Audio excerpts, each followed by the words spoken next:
बोलो महाराज जी ये तो सही ना, कथा मैं करा रहा हूँ और जीजा के सामने कह रहे हो, तो ऐसा उद्देश्य नहीं है। होलिका को बुलाया जाता है, होलिका की गोदी में प्रहलाद जी को बिठा दिया और अग्नि, देखो अहम क्या होता है, अहम ये होता है अग्नि जलाइए, वो सौल है एक, जो अग्नि उस पर कोई प्रभाव नहीं दिखाती है, वो होलिका लेकर के बैठी है। प्रहलाद विलाप तो करता है, पिताजी मुझे वहां मत भेजो, मैंने ऐसे कौन सा अपराध किया।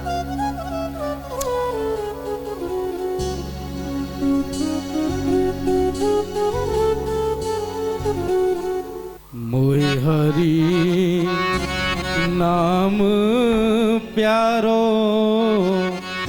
पिताजी मोहे मत मारो।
बोलना पड़ेगा।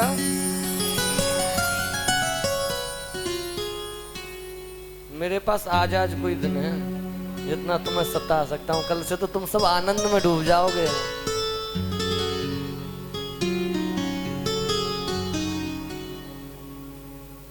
होलिका का संहार होता है पर प्रहलाद का बाल बांका नहीं होता।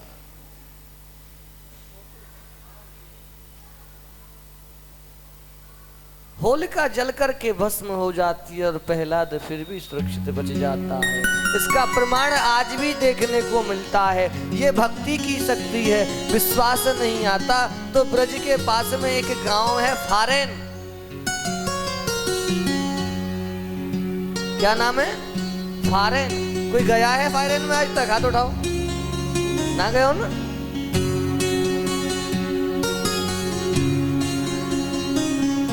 हमारे ये वादक भैया गए होंगे। वहां आज भी मेरी बहनों, मेरी माताओं, आज भी होलिका जलाई जाती है। और होलिका पता है कितना लंबी जलती है? मानो मेरे यहाँ से लेकर के और वो सामने जाली जो लगी हुई है, इतनी लंबी, एक पर्वत के समान। और उसमें से आज भी एक पंडा निकलता है, यानी प्रहलाद। वहां एक सुंदर नदी है। सबसे पहले नदी में स्नान किया जाता है और स्नान करने के बाद में खदकती हुई ज्वाला, अग्नि, जो अंगारे चिंगारी निकल रही हैं, और वो होली का पंडा फायरेन गांव में आज भी निकाला जाता है। मानो कम से कम 15 से 20 मिनट तक अग्नि के भीतर अग्नि तप रही है, लेकिन उस व्यक्ति को कोई खरोंच नहीं आती है। ये होती है भक्ति की शक्ति।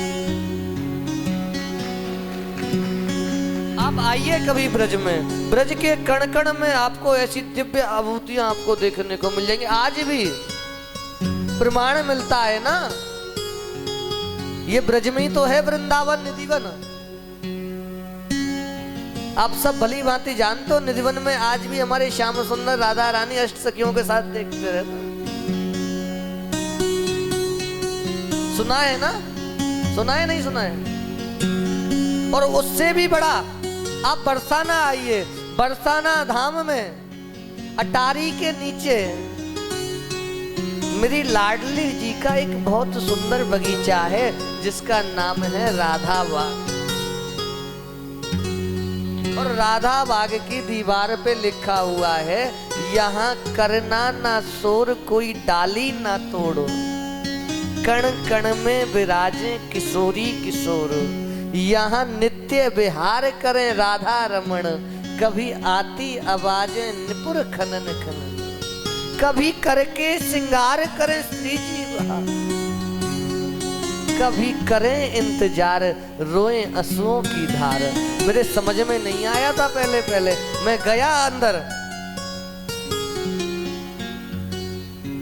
जाकर के एक वृक्ष के नीचे बैठा ना, तो ये वास्तविकता है। पता नहीं निधिवन में क्या है क्या नहीं है। वहां का नियम है रात्रि को अंदर जाने नहीं देते हैं? लेकिन मैं तो आपको ऐसा स्थान बता रहा हूं, दिन जाओ या रात जाओ, 24 आवर्स राधा रानी वहीं श्याम सुंदर का इंतजार करती हैं। और भाव से जाओगे ना तो निश्चित रूप से उनका साक्षात्कार होगा। आपके बुढ़ाना क्षेत्र से कई लोग वहां गए हैं, मैंने बताया था। और वहां से जब आए ना तो उनके मुख से, नेत्रों से अश्रुधारा और मुख से यही निकलता है, महाराज जी, गुरु जी, वृंदावन बरसाना तो बहुत बार आए, पर आज तो मानो बिल्कुल राधा ने हमें बुलाया है, राधा का साक्षात्कार हो गया। जितने करीब से आज राधा को देखा है ना, और मैंने भी नहीं माना था प्रारंभ, मेरे अपने बताता हूं ना, मैं अनुभव अपना बताओ। जब मैंने पहली बार राधा रानी को राधा बाग में देखा ना, मुझे विश्वास नहीं हुआ। मैंने क्या, मेरी कल्पना है, हो सकता है ऐसा ना हो। ऐसे ठाकुर जी थोड़ी ना दिख जाते हैं। करीबन 20-35 मिनट में उस बाग के अंदर रहा, बगिया के अंदर एक छोटे से बाल रूप में ऐसे घूमते हुए मुझे लाडली जी दिखाई। नहीं हुआ विश्वास, अंधविश्वास होगा, ये होगा, नाना प्रकार के ख्याल विकार उत्पन्न होते हैं। लेकिन मन में तो राधा नाम की लगन लगी है ना। मैंने कहा चलो कोई नहीं, ऐसे नहीं तो वैसे अटारी चले जाते हैं। अटारी में गया, वहाँ के गोस्वामी जी हैं, राकेश जी हमारे परम मित्र हैं, तो बोले आप अंदर आ जाइए, ठाकुर जी को श्रृंगार चल रहा है। अच्छा, मैंने कि कोई बात नहीं। मैं अंदर गया, गर्भगृह में देखा तो जो मैंने स्वरूप वहां देखा था वही वस्त्र वही कलर मुझे राधा रानी की अटारी में देखा। ये होती है, बताओ। अब भाव से बुलाकर को देखिए, आपको बुलाने में देरी होगी, लाडली जी को आने में देरी नहीं होगी।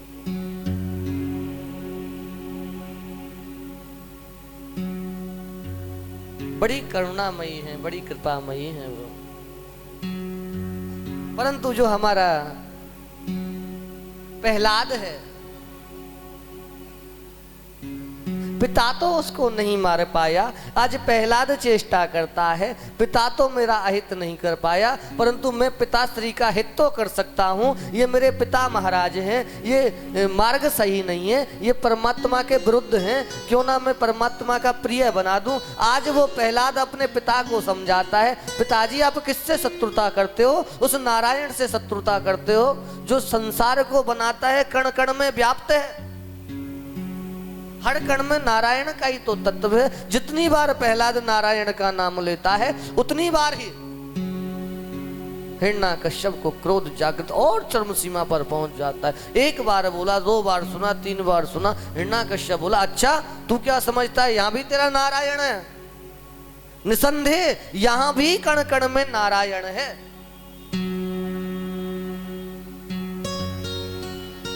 बोला, क्या तुझ में नारायण है? कि हाँ मुझ में नारायण है। मुझ में नारायण है? हाँ वो तुम में भी नारायण है। इस खम्भे में नारायण है? इस खम्भे में भी नारायण। जैसे प्रहलाद का कोई बाल बांका नहीं कर सकता ना, ऐसे ही अपने आप में हिरण्यकश्यप भी परिपूर्ण है। ब्रह्मा जी से वरदान मिला हुआ है। बोला, मुझे अमरता का वरदान चाहिए। कि अमरता का तो कोई ले ही नहीं सकता, शरीर का नाम ही मरण धर्मा है, तू कुछ और मांग ले। कि कोई बात नहीं, ये दे दो कि ना दिन में मरूं, ना रात में मरूं, ना घर मरूं, ना बाहर मरूं, ना अस्त्र से मरूं, ना शस्त्र से मरूं।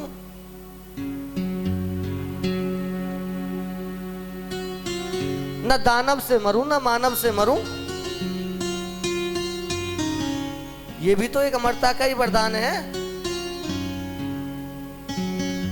बोला, अच्छा इस खम्भे में तेरा भगवान है? तत्कालीन खम्भे को गदा के प्रहार से तोड़ डाला है। और भक्त की भक्ति प्रबल प्रेम के पाले पड़कर हरि को रूप बदल। तत्कालीन मेरे भक्त का मान ना घट जाए, मेरे भक्त का मान को रखने के लिए नारायण ने नरसिंह भगवान के रूप में प्रागट्य हुए, जो ना नर है, ना दानव है, ना मानव, अस्त्र है, ना शस्त्र है, ना दिन है, ना रात है। ये जो बना है ना, साल के 12 महीने में से किसी भी महीने में ना मरूं।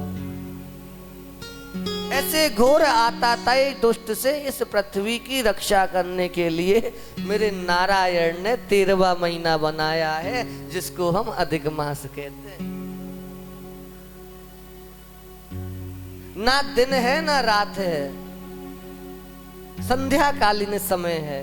ना अस्त्र है, ना शस्त्र है, नाखून है, ना नर है, ना नारायण है। सिर सिंह का है, देह मानव का।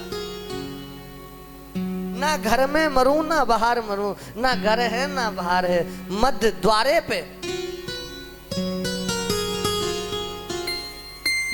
हिरण्यकश्यप का नरसिंह भगवान संहार कर बड़े प्रेम से प्रहलाद को लाड लड़ाते हैं, दुलार लड़ाते हैं। आज भी हमारे ब्रज में कहते हैं कि भक्ति हो तो प्रहलाद जैसी हो, भक्ति हो तो ध्रुव के जैसी हो।